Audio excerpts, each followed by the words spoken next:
Inspirasyon na dala ng isang lolo mula Bohol na tumakbo sa isang marathon gamit ang sirang sapatos. Viral po ngayon ang larawan ni Lolo Quirubin, Amaga Abella mula Dagohoy, Bohol. Matapos niyang takbuhin ang 25 kilometrong marathon gamit ang kanyang luma at sira-sira ng running shoes. 75 taong gulang na si Lolo Quirubin pero patuloy pa rin siyang sumasali sa mga marathon. Dalang kanyang paboritong pares ng sapatos na ginagamit niya mula pa noong 2021. Kahit na may mga butas na, ipinagmalaki niya itong isuot dahil sa sentimental value nito. Matagumpay niyang narating ang finish line sa loob lamang ng 1 oras at 56 na minuto.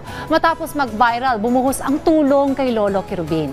Samantala, sa darating na November 3, nakatakdang muling sumali si Lolo Quirubin sa isang 24-kilometer run.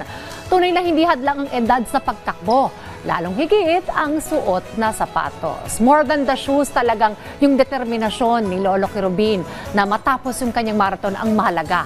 At sa mga gustong subukan din ang pagtakbo sa marathon, let's take inspiration from Lolo Quirubin. Kung kaya niya, abay kaya niyo rin.